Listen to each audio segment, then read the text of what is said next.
মমতা ব্যানার্জি মিডিয়াকে ডেকে রহমানের ফোনটা ছিড়ুক, নওশাদ সিদ্দিকী এসআইআর এর বিরুদ্ধে সব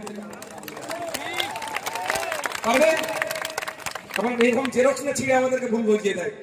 এই আপনাদের খুব রিল ছুটি, ফেসবুকে রিল, এই দুজন আছে লাইভে নেড়া হবে, একজন বোকা লোক সে নেড়া হয়ে গেছে, আর যে চালাক সে কি করছে ওখানে একটা কাগজ দিয়ে রেখে দিয়েছিল ব্ল্যাক টাইপের, ও চালাচ্ছে ও চালাচ্ছে সাদা কালারের, ওর টাক দেখা যাচ্ছে, ওর টাক দেখা যাচ্ছে, এর কিন্তু সেই স্টিকারটা দেখা যাচ্ছে, পুরো এই মাথা করে যাচ্ছে, তার স্টিকারটা খুলে দেখাচ্ছে, সেই না করে ফেলে আমার মমতা ব্যানার্জি। আমি কিন্তু এই কাগজটাকে অপমান করলাম না ভাই, এটা জেরক্স আমি বোঝানোর জন্য বললাম। তাহলে মমতা ব্যানার্জি এসআইআর এর কাগজটা ছিঁড়ে ফেলে দিন। তাহলে সর্বপ্রথম মমতা ব্যানার্জি এসআইআর এর বিরুদ্ধে যে যে আন্দোলনগুলো করবে, কাউকে দেখতে পান আর না পান, নওশাদ সিদ্দিকী মমতা ব্যানার্জির পাশে দাঁড়িয়ে থাকবে। কি হবে? পারবে? অত সহজ নয়।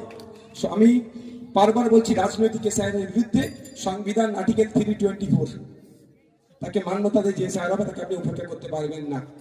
আই ভাই, অত বিতর্কে যাওয়ার দরকার নেই। এখন রাজ্যের সরকার কি তৃণমূল মমতা ব্যানার্জি বিধানসভা থেকে রেজুলেশন পাস করুক, কেরলে যেমন রেজুলেশন পাস করেছে, মিটে গেল, করেছে, সাপ হয়ে কামড়া চলে যাওয়া যাচ্ছে।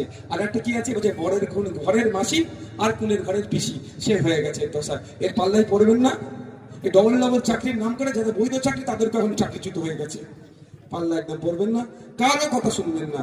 এখন যে গাইডলাইন আছে সেই গাইডলাইন মেনটেন করে আপনি আপনার জমা দেবেন। অনেকে গল্প শোনাচ্ছে এইটা থেকে এনআরসি হবে, হানাবে টানাবে, তাহলে এখন করণীয় কি বলো?